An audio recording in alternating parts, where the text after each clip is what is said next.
1 second में मैं आत्मा शरीर छोड़ती हूँ। 1 सेकंड में मैं आत्मा शरीर छोड़ती हूँ। लोगों को तो छोड़ो, अपने शरीर को भी साथ नहीं लेके जा सकती, परिवार को नहीं लेके जा सकती।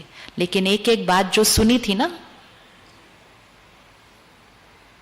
जिन्होंने बोली वो साथ नहीं जाते, जिनके बारे में सुनी वो साथ नहीं जाते, लेकिन जो सुना था वो यहां छप जाता है और आत्मा अपने साथ लेकर जाती है वो इम्प्रिंट।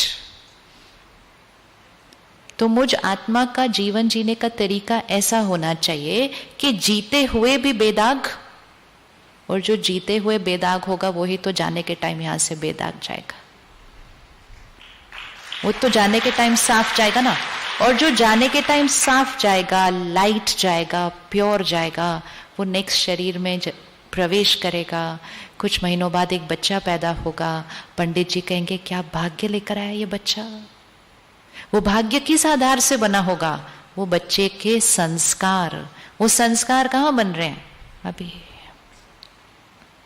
लोगों को खुश करना और खुश करने के लिए गलत कर्म करना। तो जब हमारे कर्मों का भाग्य हमारे सामने आएगा ना, लोग हमारे कर्म का भाग्य झेलने के लिए साथ में नहीं आएंगे।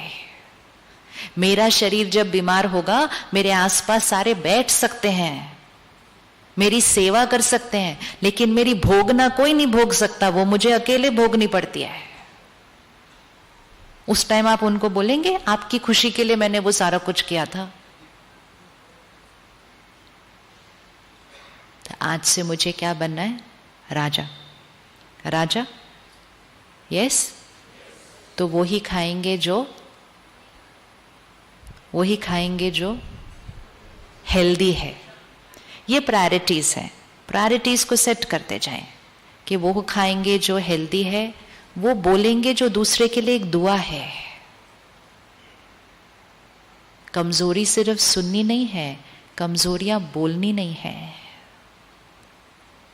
सिर्फ औरों को नहीं, उनको भी नहीं बोलनी, तुम हो ही ऐसे, आप हो ही ऐसे, आपसे तो कुछ होता ही नहीं है। हमारा एक एक शब्द सिद्ध होने लगता है। शब्द वो बोले जो आप चाहते हैं कि सामने वाले का भाग्य बन जाए। क्या हमारे शब्दों से किसी का भाग्य बदल सकता है? क्या हमारे शब्दों से किसी का भाग्य बदल सकता है?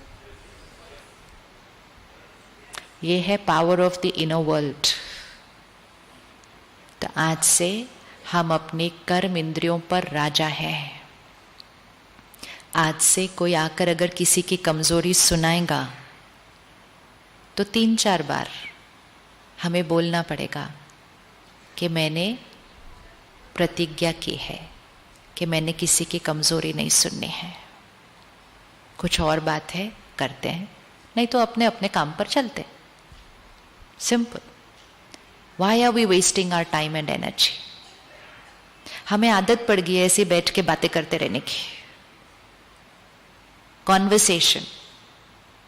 कुछ दिन पहले की मुरली में एक बहुत ब्यूटीफुल लाइन थी, बोल चाल का रस और अंतर्मुखता का रस, इसमें दिन और रात का फर्क है। हमें बोल चाल के रस में आदत पड़ गई है कि कुछ भी हो, मैं किसी से बात करूं, मैं किसी से बात करूं, कॉन्वर्सेशन। और वो बात फिर कहीं ना कहीं किसी की कमजोरी पर चली जाती है।